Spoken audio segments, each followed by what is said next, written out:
Bonsoir mesdames, bonsoir messieurs, bienvenue sur votre télévision locale Télé-Saxon. Comme c'est l'été et qu'il fait relativement chaud sur ce plateau, si, et je pense même chez vous, nous allons essayer de vous rafraîchir avec un programme plutôt estival. Nous parlerons, pour commencer, sécurité, ou plus précisément de la sécurité de nos chères têtes blondes. Effectivement, nous avons le conseiller Renner ainsi que le commandant de police qui sont venus sur ce plateau en début juillet pour justement nous parler des coachs scolaires qui vont être introduits en fait tout soudain en août à la rentrée des classes bien entendu. Après cela, nous vous proposons de vous distraire avec la diffusion d'une pièce de théâtre médiévale proposée par nos voisins sayonnins, enregistrée l'an passé. Rire garanti. Mais comme dit la maxime, la sécurité d'abord, nous commençons donc avec la partie informative de cette émission, préenregistrée sur notre plateau en ce début juillet. Vacances oblige. Alors bonsoir mesdames, bonsoir messieurs, bienvenue en notre compagnie. Alors ce soir nous allons parler un petit peu sécurité, et je crois que c'est bien qu'on en parle. Je suis en présence de Sébastien Renner, conseiller de Saxon que tout le monde connaît, et une personne peut-être que vous connaissez moins, et on va apprendre à le connaître justement, c'est Yvan Crétenant qui est commandant de la police intercommunale des Deux-Rives.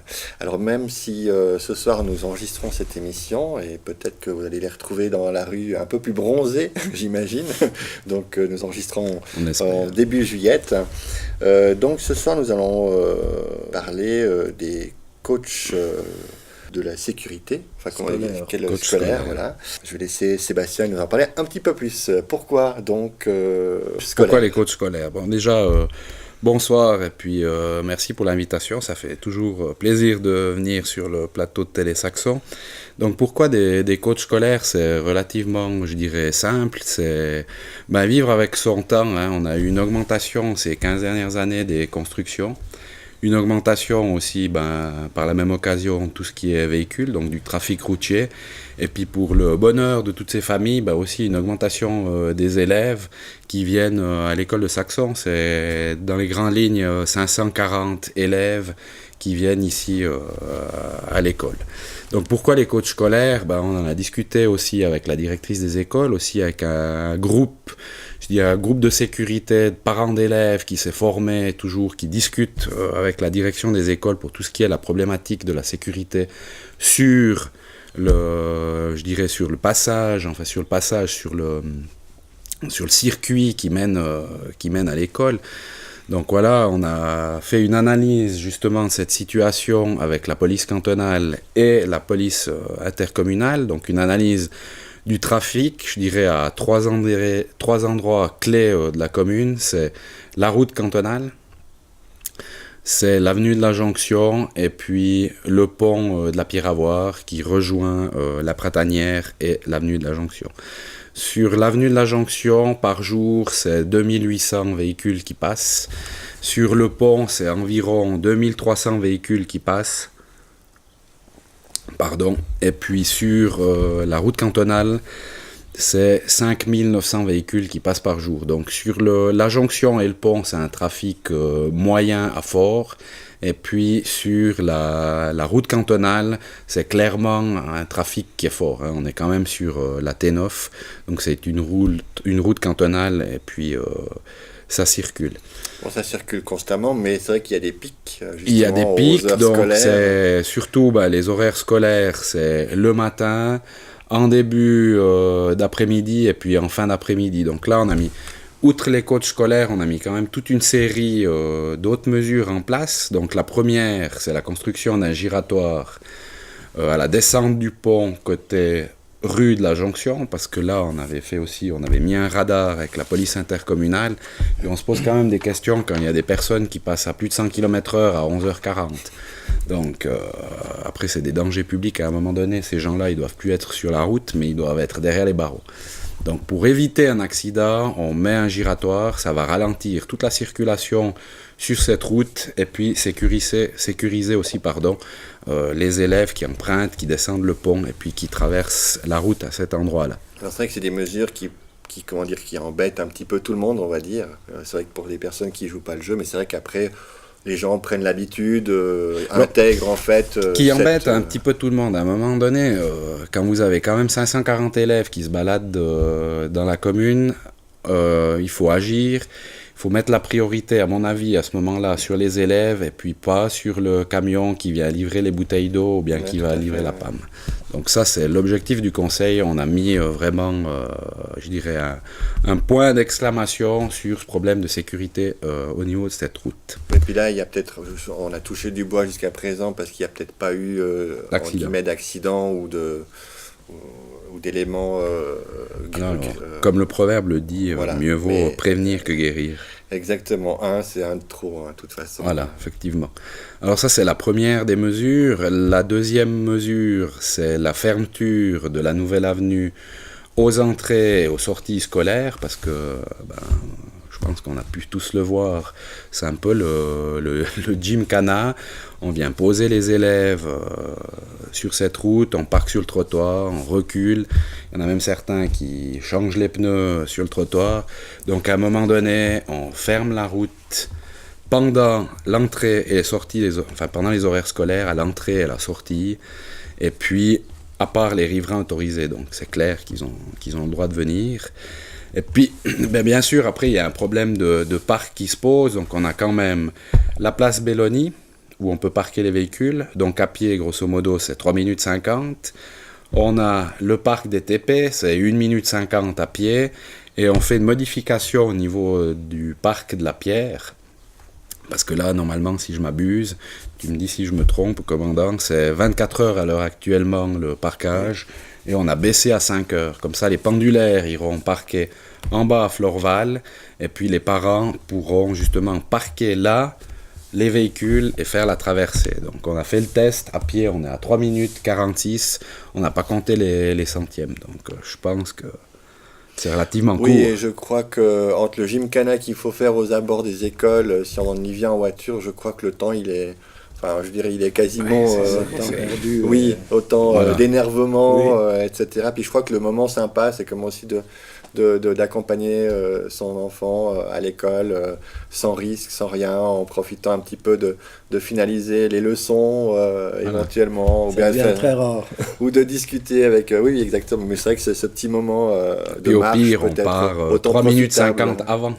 Oui, exactement. Et de toute façon, il y a toujours 24 heures une journée, donc... De toute manière. Voilà. Puis justement, la dernière des mesures, on y vient, c'est les coachs scolaires, parce qu'effectivement, où il y a quand même un risque, c'est cette traversée de la T9, donc de la route cantonale. On a mis 2 postes de coachs scolaires. On a envoyé aussi une brochure via les carnets scolaires des enfants, donc les parents sont au courant qu'à la nouvelle rentrée scolaire, il y aura un poste de coach scolaire à la rue des Barrières, et puis un poste de coach à la Canasta.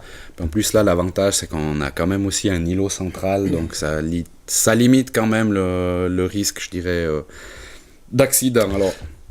Alors justement, là, tu nous parles de coach scolaire. Alors oui. Moi, je connais le patrouilleur scolaire, mais justement, Monsieur Crétenon, est-ce que vous pouvez nous dire un petit peu la différence qu'il y a entre un coach et un patrouilleur, ou quelle est l'évolution qui a été faite? Bien volontiers. Bonsoir à tous. Merci, conseiller Roner, pour cette présentation.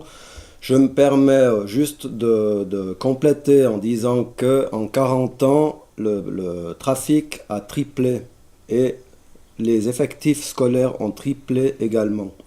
Donc la grande différence, puisque vous me posez la question entre un coach scolaire et un patrouilleur scolaire, le coach scolaire n'arrête plus le trafic. Ça, c'est la grande différence envers les coachs et les patrouilleurs. Donc, bien sûr que toute une réflexion a été menée, comme vous l'a expliqué le conseiller Roner, et ce qui nous a aussi amené à changer la manière de faire, c'est le non-respect envers ces enfants ou ces adultes qui officiaient comme patrouilleurs et qui prenaient de plus en plus de risques sur la route, en arrêtant le trafic justement. Donc, l'alternative a été de fonder les coachs scolaire. Les missions des coachs scolaires, donc c'est une personne qui est munie d'un gilet qui aide les enfants à traverser la route. Le coach n'arrête pas les voitures, mais il se tient à proximité de la route et il choisit le moment le plus approprié pour que les plus petits surtout traversent la route en sécurité. Le coach scolaire a aussi pour mission de rappeler les règles de sécurité qu'on enseigne aux tout petits en 1H, 2H, c'est-à-dire que lorsqu'on arrive au bord d'une route, on s'arrête, on regarde, on écoute, et puis si la voie est libre, on traverse en marchant. Le coach scolaire a également comme avantage d'assurer la présence d'un adulte à un passage sensible, ce qui est une bonne chose.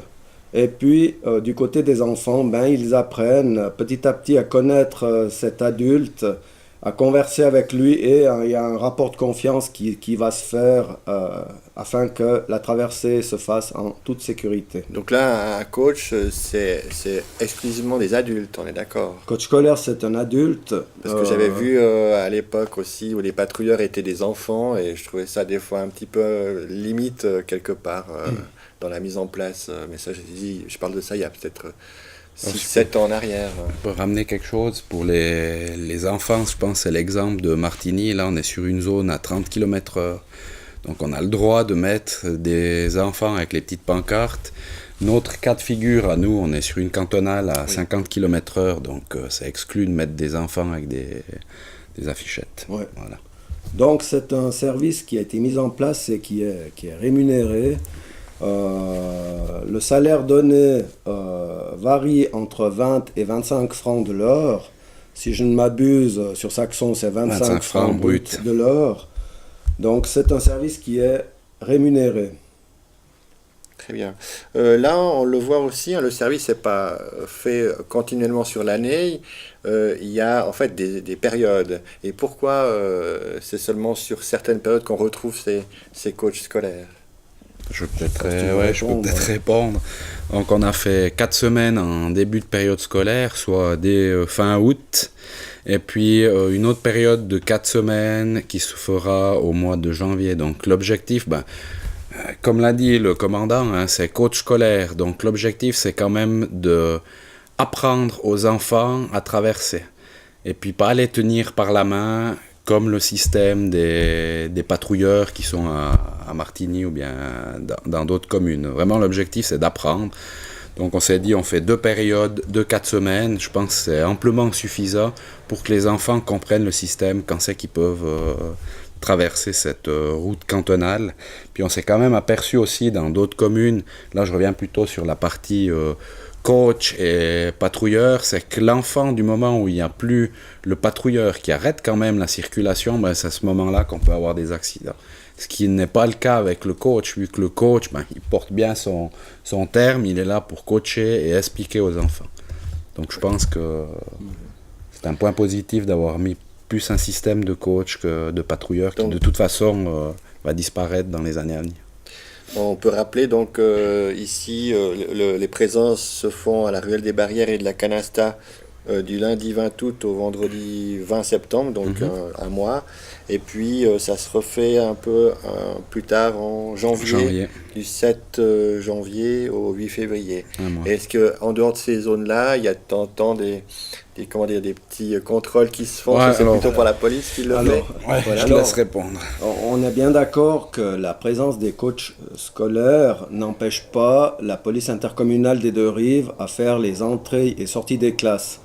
Simplement, comme on officie sur 5 communes, donc on est sur Charras, Saxon, Saillon, Ried d'Isérable, notre présence se fait de manière aléatoire pour les gens. Pour nous, c'est planifié, mais le plus possible, on fait les entrées-sorties des classes, oui, bien sûr, la patrouille de police. Très bien.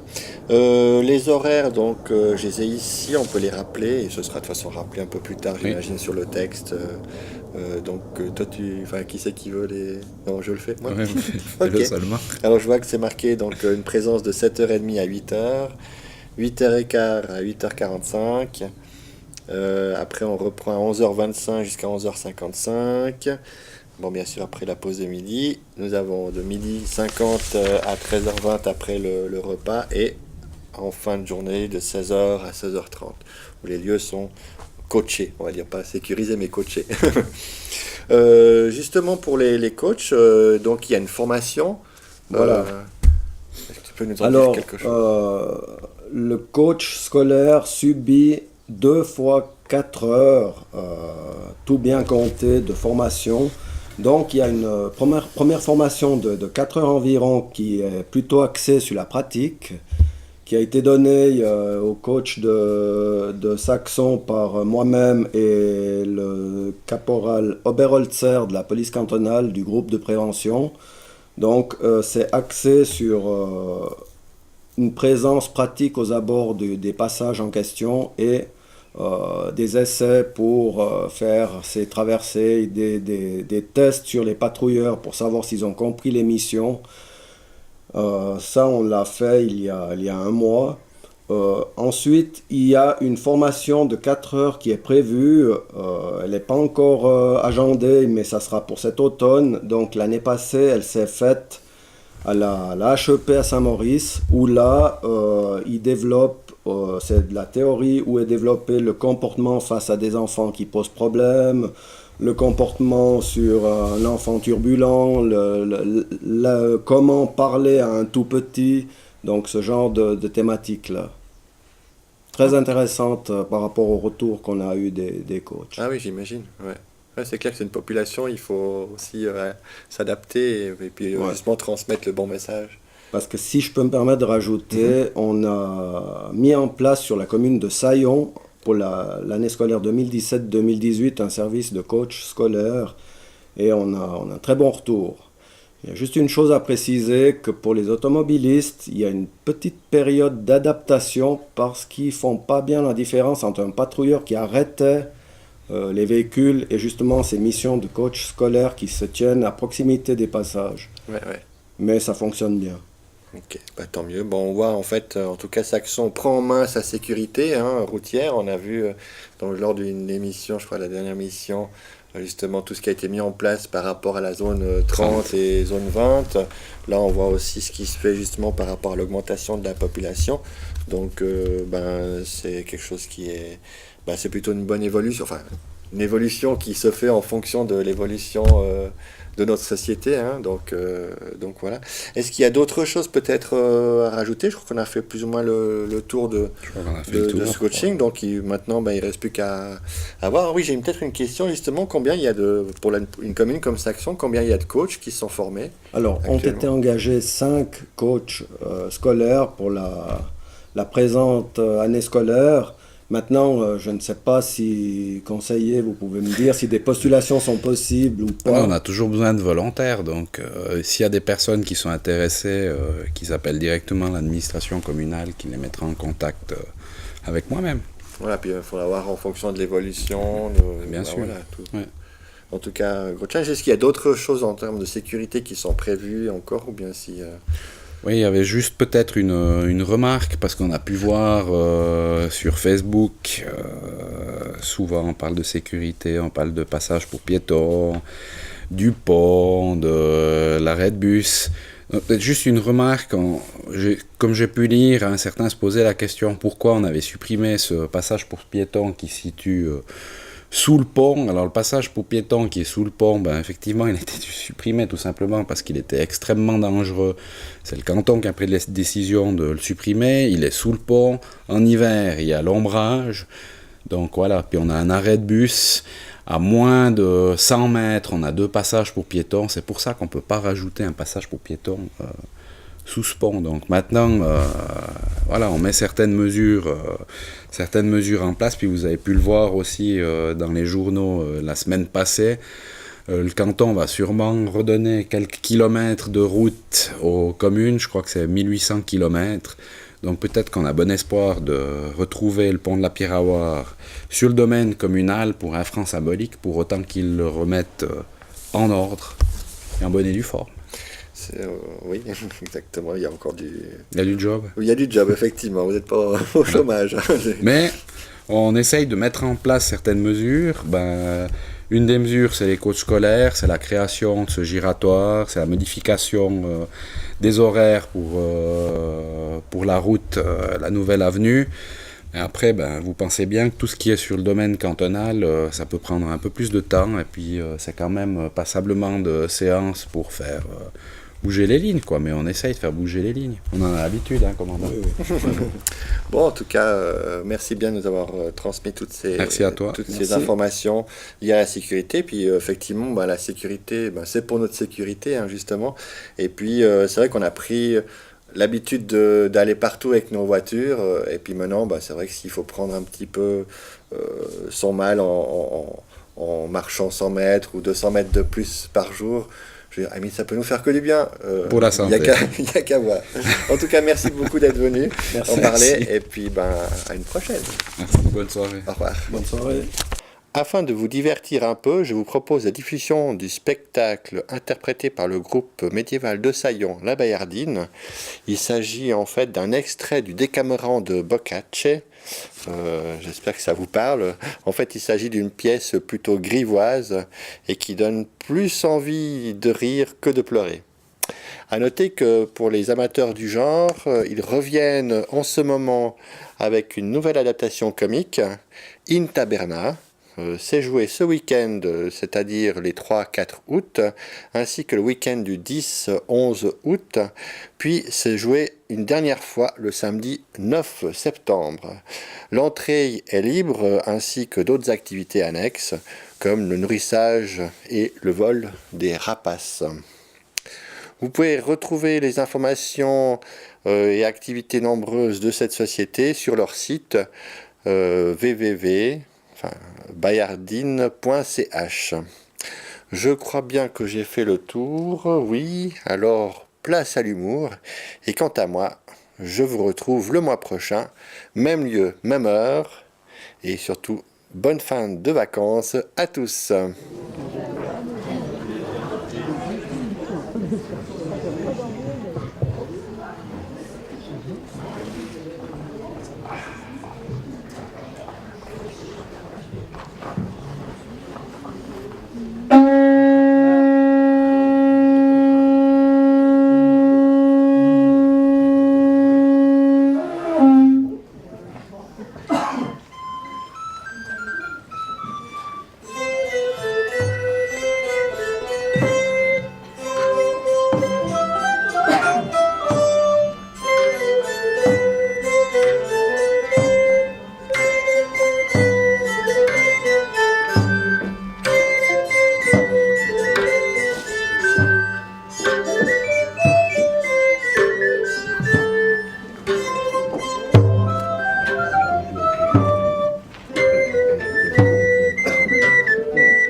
La peste est encore là.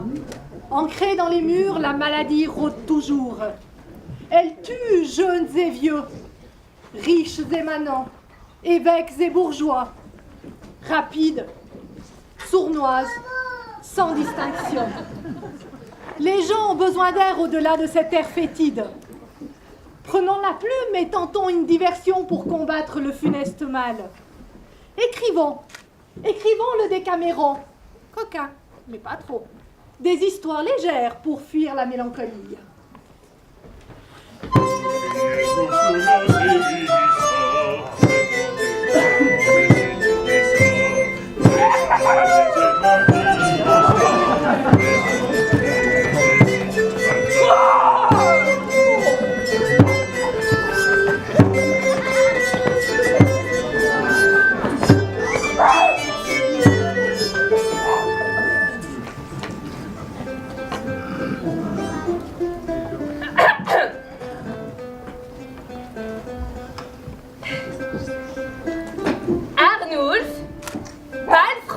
Du roi et éperdument amoureux de la reine. En homme d'esprit, il n'avoue rien. mais il est rongé de désir.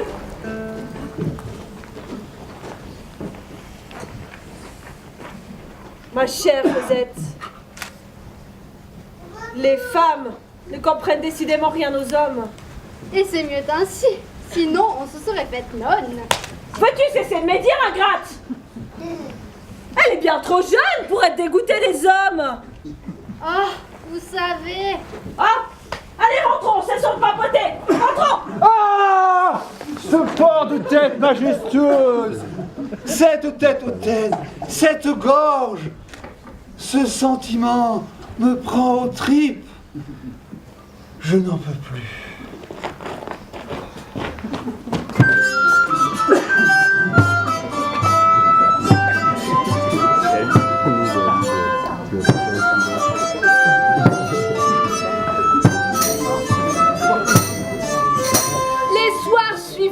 Arnoulf est aux abois.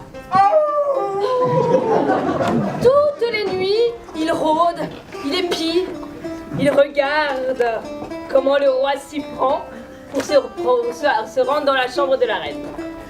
Enveloppé d'un grand manteau, le souverain tient une lanterne à la main et une baguette dans l'autre. Il frappe à la porte. On lui ouvre. Une servante lui prend la lanterne et la baguette. Et dans l'obscurité, sans un mot,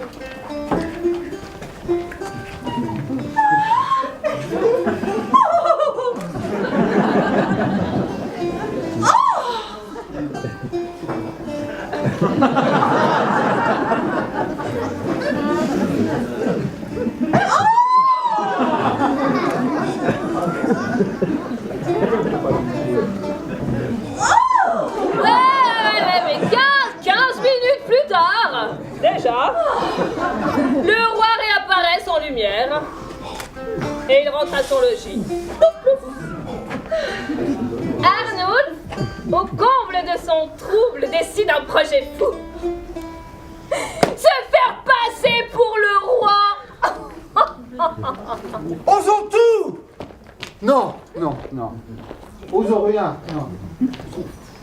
Il faut y aller. Penses-tu? C'est folie. Je vais mourir pendu. Oh, et puis après tout, je me meurs.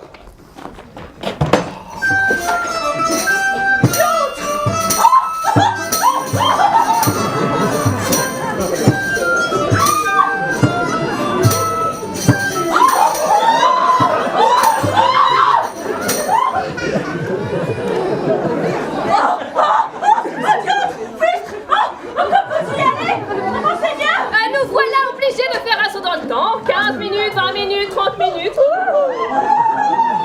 Arnould fait tout à son bonheur.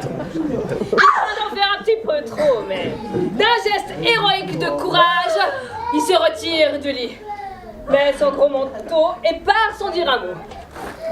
Mais c'était ce moment-là qu'une autre silhouette noire s'avance.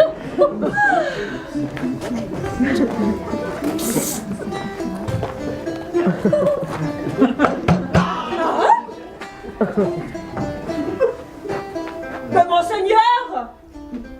Mais quelle nouveauté cette nuit! Que dites-vous là, mamie? Mais vous venez à peine de me quitter après avoir pris plaisir de moi au-delà de vos habitudes! Et vous voilà déjà de retour! De retour? Mais, oh mon roi, seigneur! Maman, vous comptez me besogner de chef? De rechef? Oui, peut-être non. Ah non? Ah, j'enrage. Je crains de comprendre. Un sacripant a dû profiter de ma couche. Mais bon, restons calmes et donnons le change pour éviter le scandale. Femme, ne vous semblais-je pas homme à être ici tantôt et y revenir?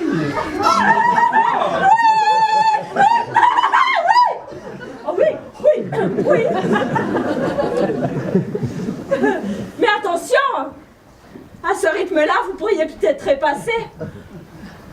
Mamie, vous avez raison. Ah? Et il me plaît de suivre votre conseil. Ah. Pour une fois, je m'en retourne. Oh bah non! Cela ne se passera pas comme ça! Je vais démasquer le chenapan. Je vais le faire moisir dans mes géoles. Non mieux, je vais le faire écarteler par les chevaux, brûler sur la place publique. Mais calmons-nous! Ah malin, malin et demi, on ne trompe pas son roi impunément. Le roi se rend à Palest au dortoir. Il va examiner les corps des dormeurs. Rapidement, il en repère un. Le pouls, la mine, le souffle trahissent les folies concédées dans la chambre de la reine. Pour éviter le scandale, le roi, d'un coup de ciseau, lui coupe une mèche derrière l'oreille. Et demain matin, il le démasquera. Et sans en dire le motif, il lui infligera une punition horrible.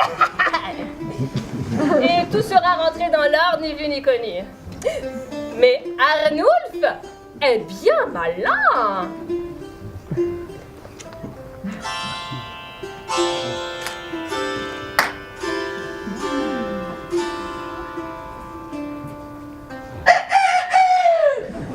Qu'on fasse venir toute ma maisonnée. Allez, allez, mettez-vous sur un rang.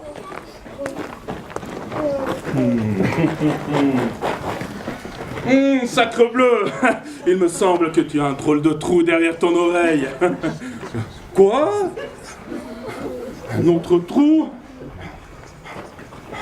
Un autre? Encore un autre? Des petits trous, toujours des petits trous, mais il se passe quoi? Celui qui a fait ça, bien qu'il soit de basse condition et bien malin, ce qu'il a fait, qu'il ne le fasse plus jamais. Allez, retournez à vos occupations. Hop!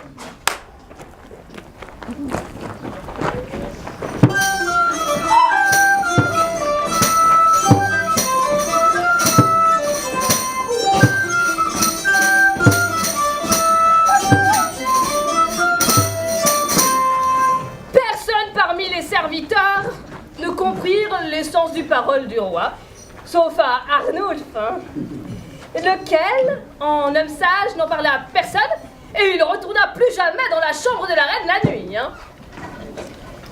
Avis au mari cocu! Restez aussi sage que notre bon roi.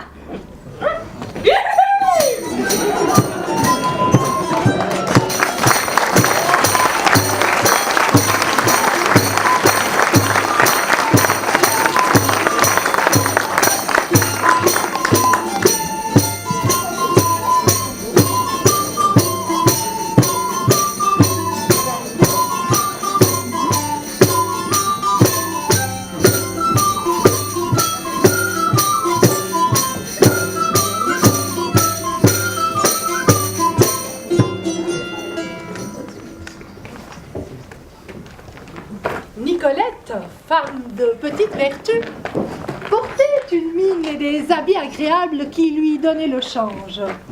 Cependant, beaucoup d'hommes s'y laissaient prendre.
Ah, Lisette!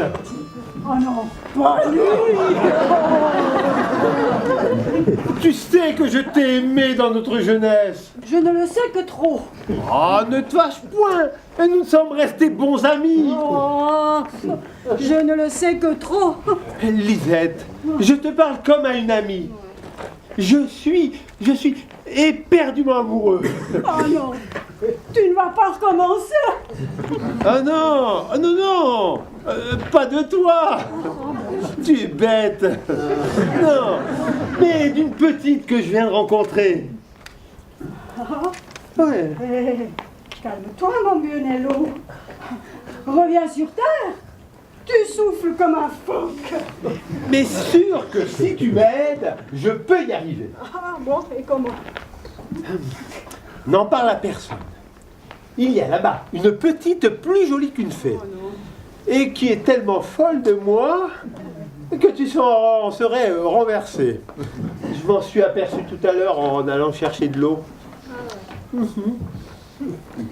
Et c'est peut-être la femme de Felipe. Oh, mais oui, c'est la femme de Philippe. Mais dans une affaire comme ça, je fais la nique au bon Dieu. Alors à Philippe... Tu m'as l'air bien pincé. Bon. Attends là, je vais voir ce que je peux faire. Lisette va trouver Philippe et sa maîtresse. Tout de go, elle explique aux deux amoureux la nouvelle folie de Nello et le rôle qu'ils ont à tenir pour se divertir de la nouvelle passion du vieux compère.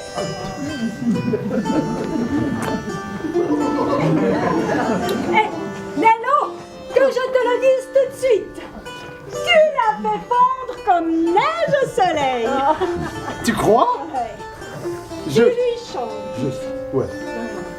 Tu lui chantes ta belle voix, une belle chanson d'amour, et elle te plonge de la lucarne dans tes bras.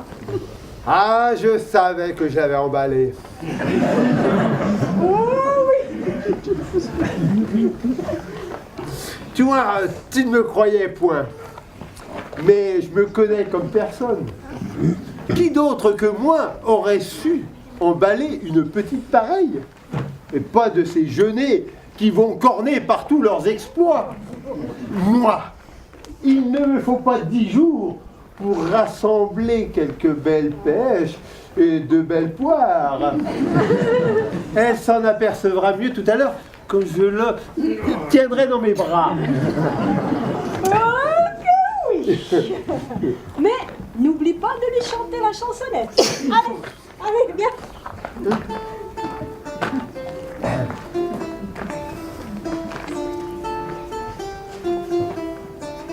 Douce dame jolie, pour mieux ne penser fille, que nul est seigneurie,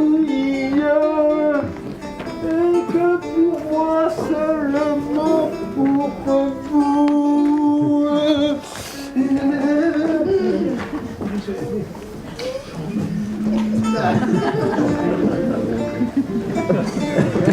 Douce dame jolie, pour Dieu ne pense mille, que nul est seigneurie, pour moi, pour vous seulement.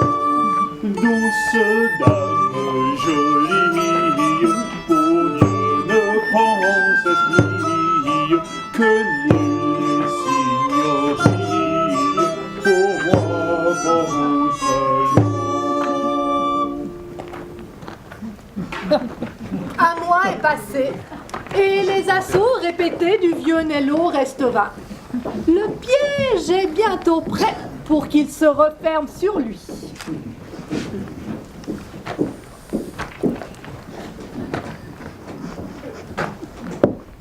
Alors, mon vieux Nello,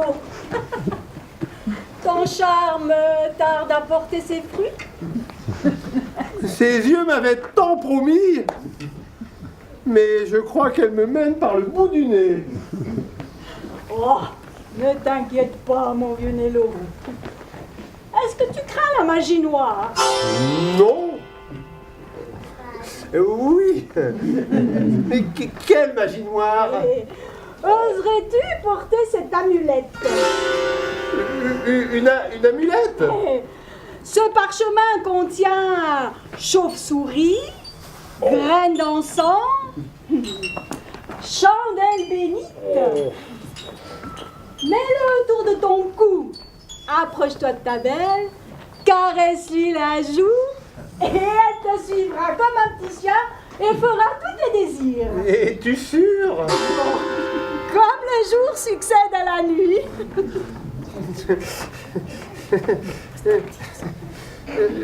Autour du cou? Autour du cou. C'est bien. Allez.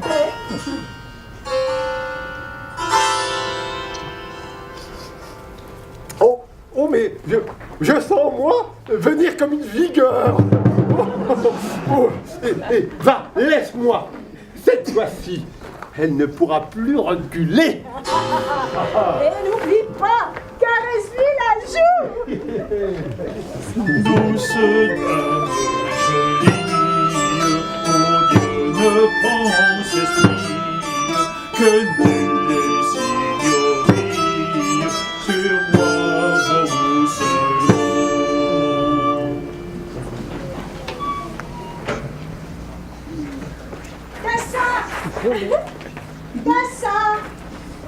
Tassa. Tu connais Nello, ton mari? Ah oui, Toujours prêt à faire des sottises. Oh, il n'est jamais en reste, les bougres. Mais t'as-t-il causé du tort? À moi, un peu. Mais surtout à toi. À moi? Oui. Mais ne crains pas la mort. Raconte. Eh bien, figure-toi qu'il s'est amouraché d'une jeune femme. Ah, elle est assez dégoûtante pour s'enfermer toujours avec lui et...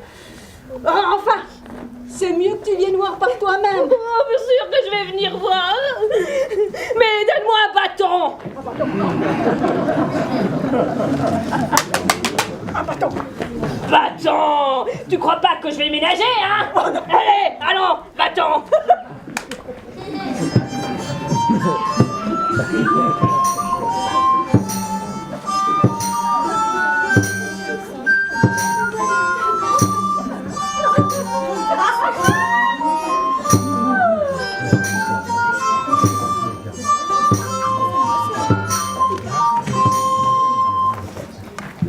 Ah, mamie, mon amour, ma douceur, laisse-moi te prendre un baiser.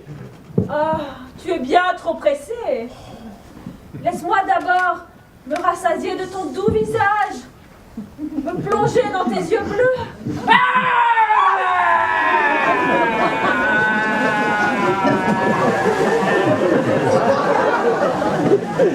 Chien galeux. Oh, tu me joues ce tour. Mais mamie, j'ai glissé, il y avait prise. Mais vieux fou, tu n'as pas assez de mes bontés. Ils te font compter fleurette chez tous les voisins. Oh, pitié, mamie. Tu ne me connais pas, misérable. Oh, si, je te connais, Matessa. Mais regarde-toi, dégoûtant personnage. Et cette fille, elle a où les vignes? Il y a méprise. Tu dis encore? Mais je ne la connais pas, une inconnue de passage. Une inconnue de passage, je connais pas. Une jeune fille de rien du tout pour aimer un vieux gosse comme toi. Hé, tais-toi, lève-toi et marche. Pitié, mamie. Pitié, mamie. Oh, Maison. Maison. Maison. Maison.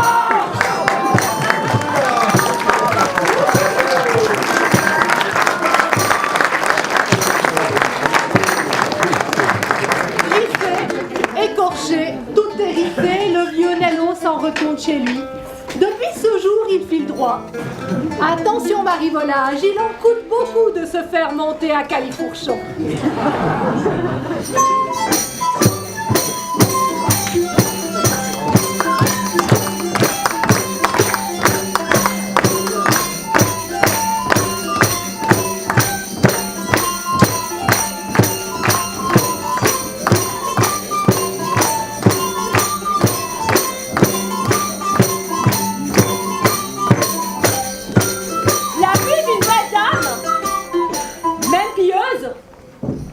N'a jamais dérangé les hommes. Hein. Et les moines encore moins. La jeune Lisette vint tous les jours à confesse chez frère Bertolo della Massa, un moine renommé. Mais cette renommée n'empêche pas le bougre d'être ému par la jolie donzelle. Ah, Lisette, mettez-vous là que j'entende votre confession. Bonjour à vous, frère Bertolo. Je viens comme à l'accoutumée me délester de tous mes vilains péchés. Vilain, vilain. Vous y allez un peu fort. Même vos pensées ne semblent pas embêtées par quelconque impureté. Tout est grâce en vous. Je sais bien que ma beauté pourrait faire pâlir tous les saints du paradis, mais nous sommes sur terre et je dois rester pure et faire pénitence. Justement, en parlant de paradis, si j'osais, je vous raconterais ce qui m'est arrivé cette nuit. Mais osez, vous avez toujours été mon confident, je peux être le vôtre. C'est que l'histoire vous concerne, et je ne voudrais pas de fâcherie entre nous. Mais osez, osez, je garderai le secret comme vous l'avez fait pour moi. Vous savez que nous, les moines, parlons parfois avec les êtres de paradis. Ah bon? Oui, nous parlons de choses et d'autres. L'autre soir, nous avons parlé de la beauté. De la beauté? Oui, de la beauté des femmes, et de la vôtre en particulier. J'ai dit aux êtres d'en haut que votre beauté ne me faisait rien. Et puis, hier soir dans mon sommeil, je suis réveillé par un coup de bâton, puis un deuxième, et un troisième. Un coup de bâton? Un homme me frappait en hurlant « Quoi? Elle est pas belle, la Lisette !» Dans un dernier souffle, je me suis mis à genoux. Et j'ai supplié pour qu'il arrête. Avant de m'évanouir, j'ai pu dire ceci. Mais qui êtes-vous? Et une voix grave m'a répondu.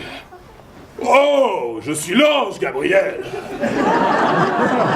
L'ange Gabriel? Oui, l'ange Gabriel, là, devant moi, comme je vous vois.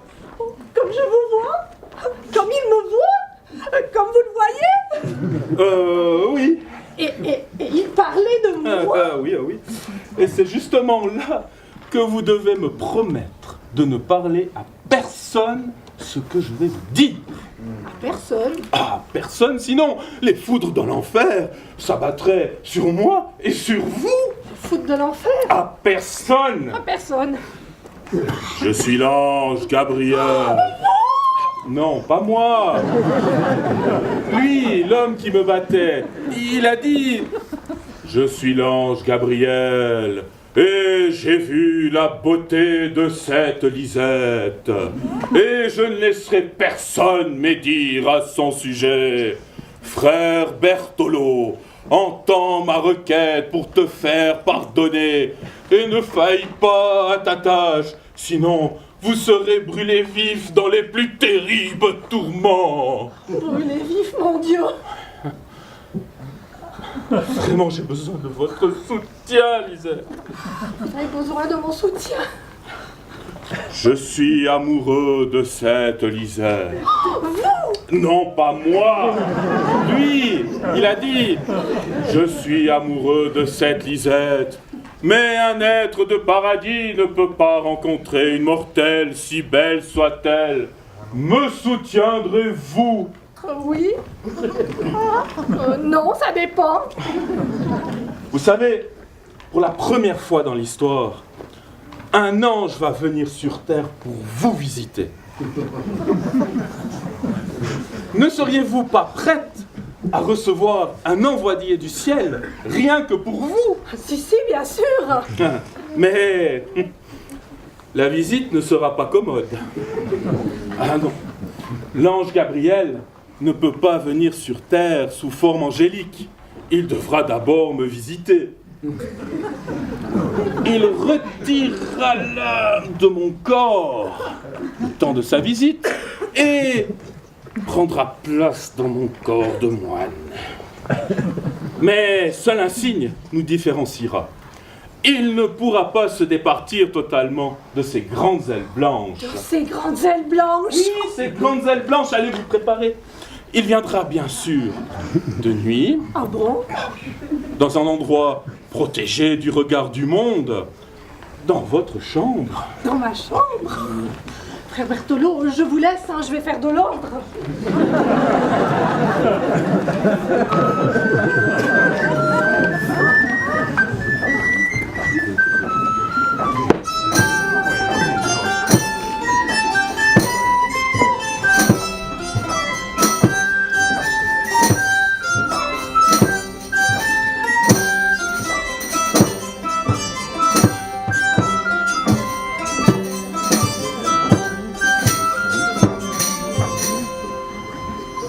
Et la rencontre eut lieu.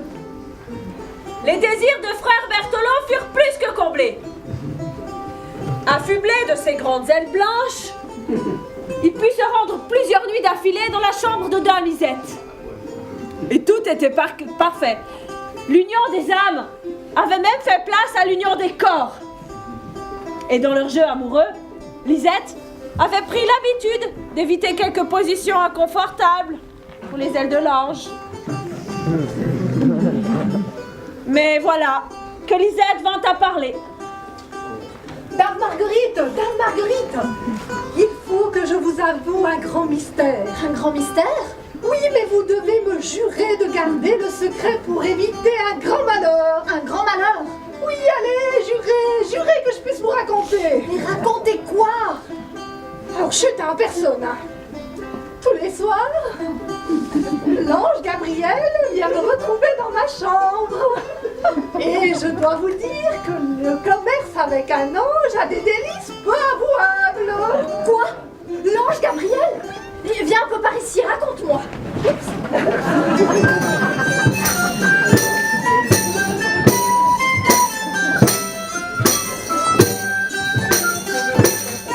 Marguerite a tout fait de comprendre la supercherie de frère Berthelot. Folle de rage, elle lui prépare un tour pendable. Et elle sermonne la jeune Lisette, qui est toute pénaude. S'avoue qu'elle s'est fait gruger. Alors elle lui dit: Lisette, ce soir, quand l'ange Gabriel reviendra, laisse-le entrer. Tu vois ce coffre-là? Je vais lui faire un trou, juste ce qu'il faut. Et toi, tu demandes à l'ange Gabriel de... Mais voilà que l'ange Gabriel arrive.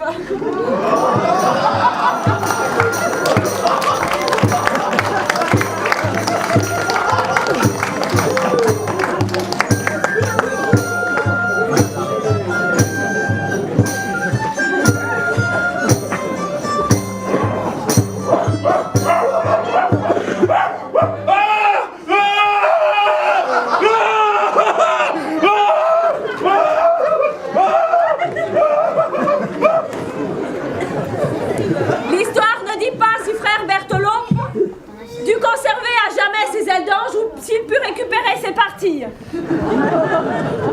Quoi qu'il en soit, Lisette regretta amèrement l'abondance de ce commerce céleste. Les femmes, ah les femmes, les femmes.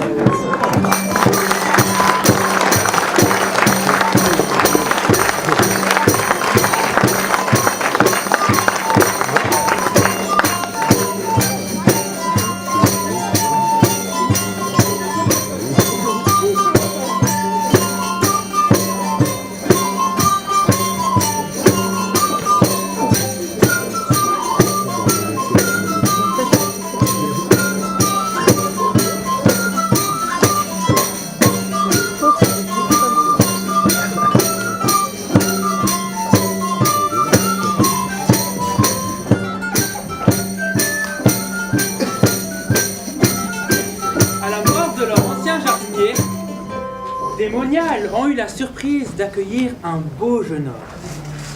Svelte et vigoureux, mais qui a un défaut. Il est muet. Pensez-vous que ce qui devait arriver arriva? Nous allons voir. Si j'étais sûre que tu gardes le secret, je te dirais mes pensées. Parle avec confiance. Pour sûr, je ne le dirai à personne. Notre vie de moniale est bien sévère.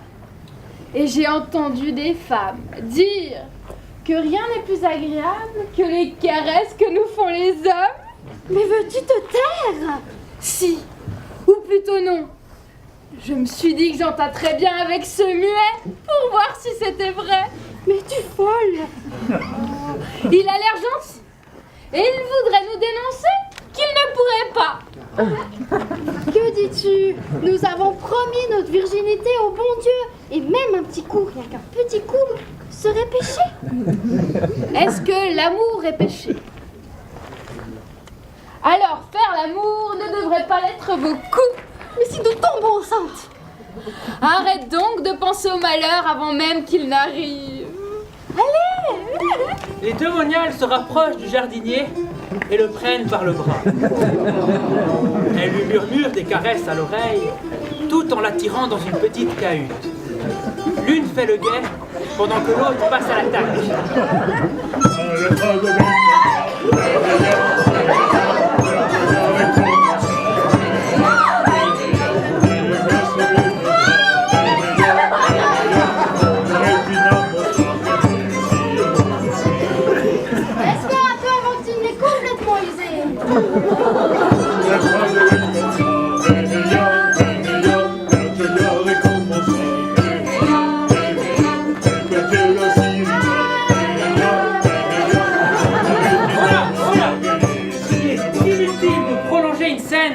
Nous conduire à quelques propos scabreux ou indignes d'un public aussi choisi que le vôtre. Mais force est de dire que les autres moniales ont assez tôt repéré le manège et veulent les jours suivants bénéficier des mêmes services. Seule l'abbesse du couvent n'a pas remarqué ce manège. Tiens, la voilà qui arrive.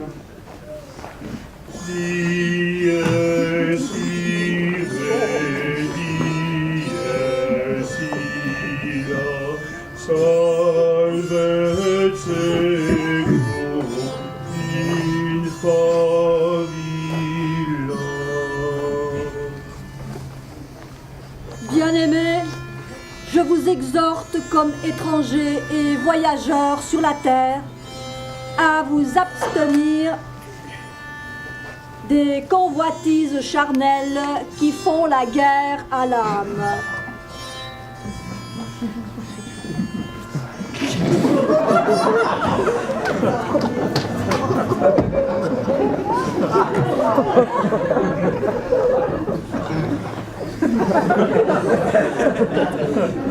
À vous abstenir des convoitises charnelles. Et alors, pourquoi nous mettre devant les yeux un objet de tentation? Et muet de surcroît.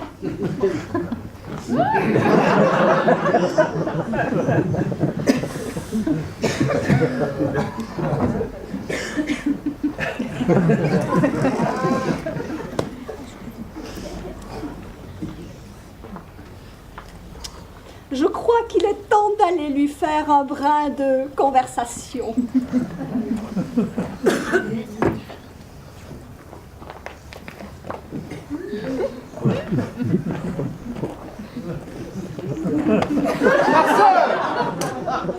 On m'a dit qu'un coq suffisait à satisfaire 10 poules. Mais 10 hommes n'arrivent point à satisfaire une seule femme. Et c'est bien. Je refuse d'accorder mes faveurs à toutes vos moniales et à vous maintenant. Je n'en peux plus. Je vais perdre mes cheveux, mes dents et ma vie. Grand Dieu, mais je te croyais muet. Oui, mais pas de naissance. Seulement le jour où je sortirai au sein de votre couvent pour éviter que vous ne veniez caquiotier pendant des heures avec moi. Mais ce n'est pas du côté de la langue, ça pose un problème. Bientôt, je ne pourrai plus marcher. Je n'en peux plus. Je veux qu'on me laisse en paix. L'abbesse, restée seule, réfléchit et convoque ses moniales au son de la clochette.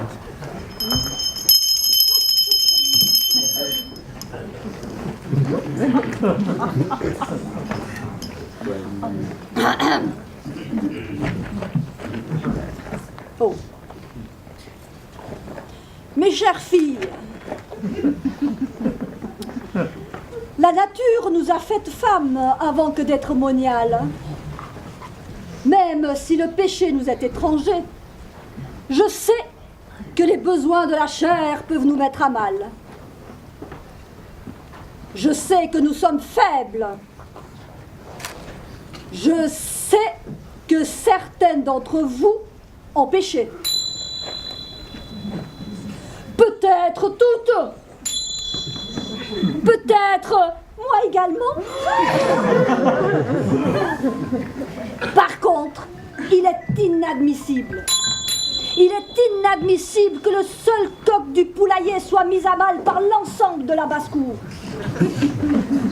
Il n'a plus que la peau et les os. Et pour peu, nous allons le faire mourir. Allons. Allons discuter pour organiser un tournus.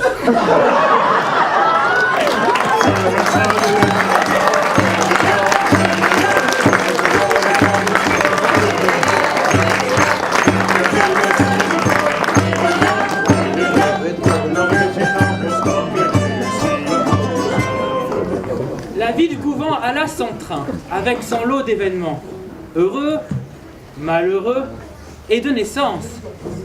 La chair est faible et l'esprit entre parfois à son service. Ainsi va la vie.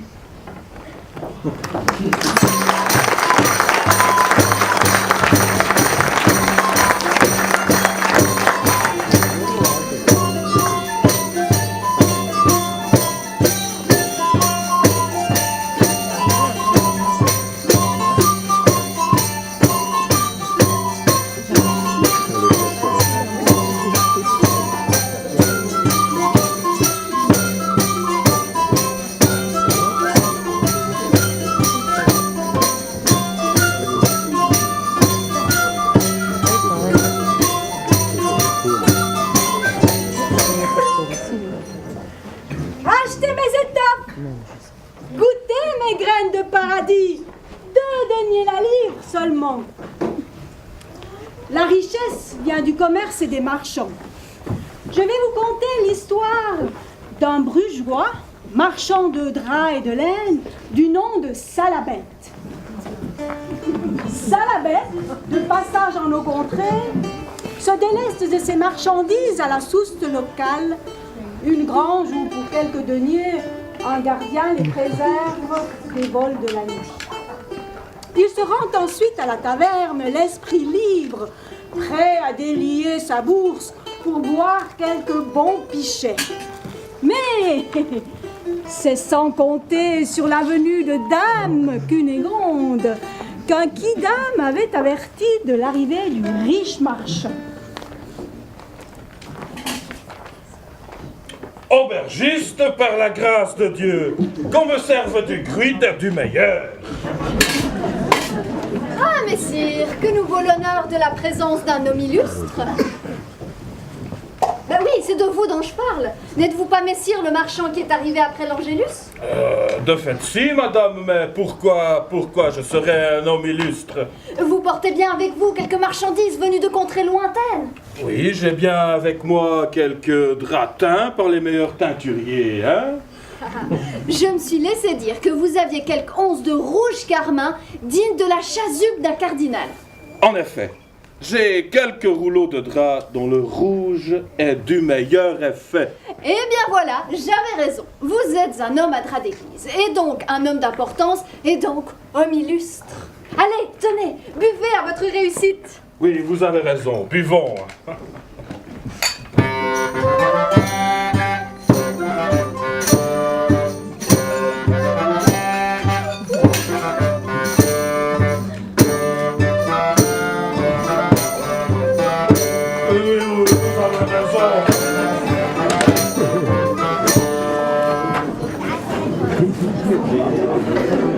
Et ce qui devait arriver arriva. Salabette, oublieux de sa femme et des siens, se retrouve dans le lit de Dame Cunégonde. Le réveil sera difficile. Oh, Notre-Dame, ma tête, mon Dieu, où suis-je? Ah, mais que faites-vous là? Dans le plus simple appareil. Ne me dites pas que nous avons fait la chose. Oui, et plutôt 10 fois qu'une. Quel homme, une cavale fougueuse. Oh mon Dieu, si ma femme l'apprend, je suis mort une fois.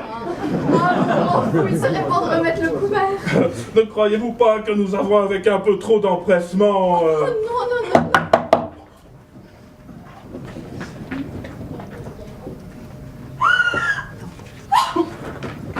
Mon doux Seigneur, je viens de recevoir une lettre de mon frère qui habite Messine. Il me réclame 500 florins d'or d'ici 8 jours, sinon il aura la tête coupée. Calmez-vous, belle dame. Je ne sais pas que faire pour lui sauver la vie. Je l'aime tendrement et mourrai s'il lui arrive malheur. Je ne sais pas où trouver cette somme. C'est comme si je le condamnais moi-même. Je vous en prie, aidez-moi. Après ce que nous avons vécu cette nuit, nous sommes unis pour la vie. Écoutez, voici 500 florins.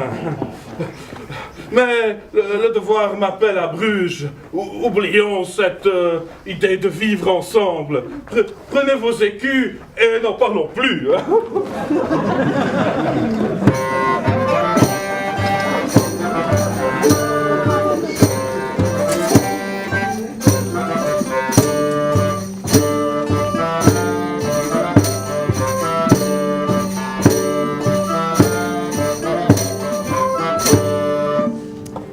Passé son mal de tête, Salabette ne peut s'enlever de l'esprit qu'il a été bien imprudent et qu'il s'est fait gruger. Sa gueule de bois devient gueule d'amertume. Mais tout vient à temps à celui qui sait attendre. Et voilà ce qu'il a fait. Après plusieurs mois, le voilà de retour en terre de Dame Cunégonde. À nouveau, menant grand tapage, il dépose à la souste du coin 5 grands tonneaux, en clamant à qui veut l'entendre que d'ici quelques jours, 15 autres fûts de la meilleure huile et 5 fûts plus petits, mais de précieux contenus vont suivre. Comme la première fois, Dame Cunégonde ne tarde pas à être avertie. L'appât des deniers la reprend. Et elle songe à multiplier ses gains sur le dos de l'imbécile qu'elle a déjà grugé une première fois. Évidemment, Salabette se trouve déjà à la taverne. Mon ami, vous voilà revenu. Quelle merveilleuse nouvelle. Sachez que je vous dois tout. Mon frère a eu la vie sauve. Mais je vous en prie, chère dame, nous sommes quittes. Que nenni. Sachez que depuis le fameux soir, je ne dors plus. Mon corps se languit de vous. Vous ne croyez pas qu'à nos âges, nous ne sommes plus d'âge à écouter la voix de nos corps? Oui, mon corps se languit de vous. Et mon esprit aussi. J'ai appris que vous êtes venu avec belles marchandises. Venez chez moi ce soir. Nous ferons grande chère. Et comme signe de mon amitié et de ma sincérité, voici une bourse avec les 500 florins que vous m'aviez donnés. Je suis venue à meilleure fortune et ne veux pas que des histoires d'argent entachent notre relation. Merci, belle dame. Je reconnais bien là votre grand cœur et je me réjouis de vous retrouver, Zéon.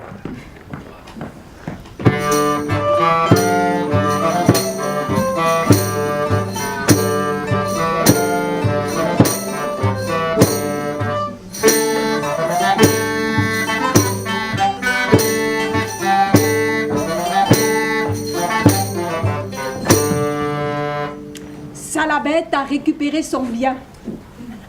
Le voilà qui fourbit ses armes pour porter l'estocade finale. Soyez le bienvenu, mon ami. Voici un vin clairet qui va vous réjouir l'âme. Buvez. Racontez-moi un peu ce que la vie vous a réservé depuis ce fameux soir. On m'a dit que vous êtes de retour avec des trésors. Oui et non, pour l'instant, je n'ai que peu de choses. J'ai des fûts pour à peine 1 millier de florins, mais dès demain, j'attends le solde de la livraison. 20 tonneaux d'huile, la plus fine, et un autre produit dont je ne veux pas parler pour l'instant. Bref, si tout se passe sans accroc, je suis un homme sans souci du lendemain. De quoi vous faire une nouvelle vie. Buvez, mon ami.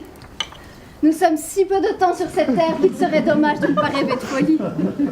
Les promesses de paradis paraissent souvent bien lointaines. Oui, vous avez raison. Buvons et rêvons à notre bonheur qui fut si bref.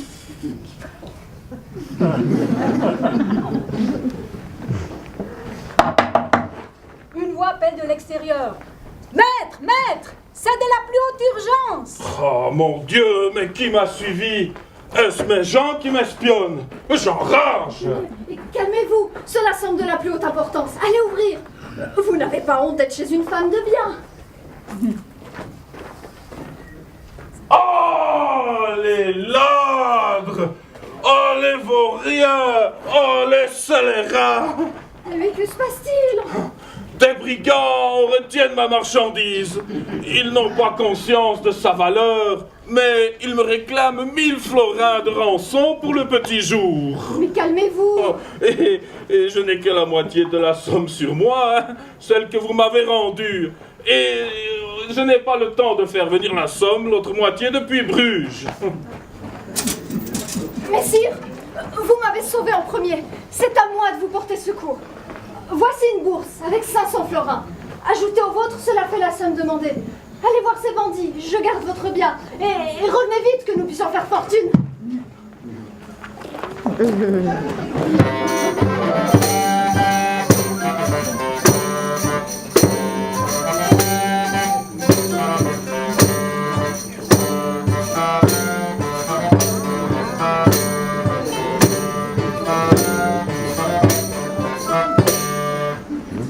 Dame Cunégonde attend un jour, puis 2, puis 3, le retour de son imbécile de marchand.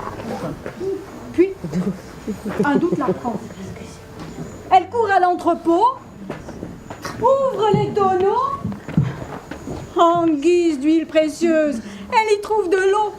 Et en guise de produits précieux, de l'étoupe pour allumer le feu. Elle retourne à la taverne en rage.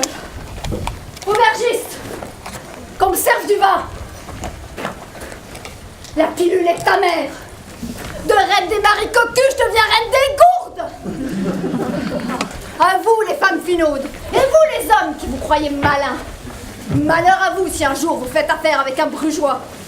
Mieux vaut être borne. Par le son de Dieu, est-ce qu'il arrive, ce vin?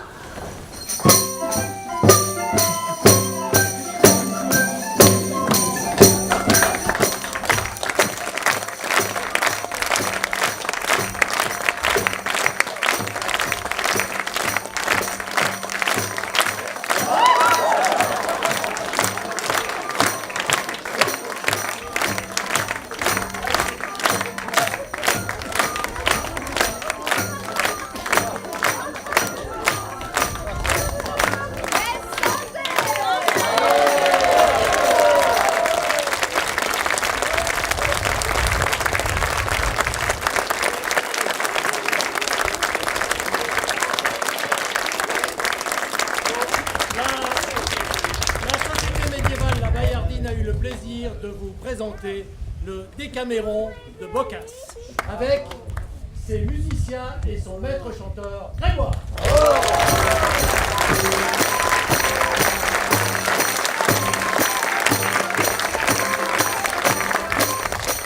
À la lumière et au décor, Jessie et Séverine.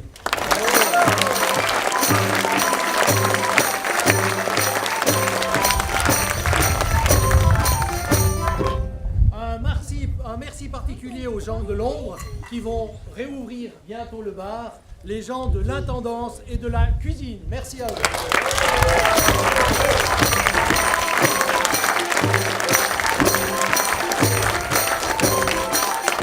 Et évidemment, merci à nos comédiens.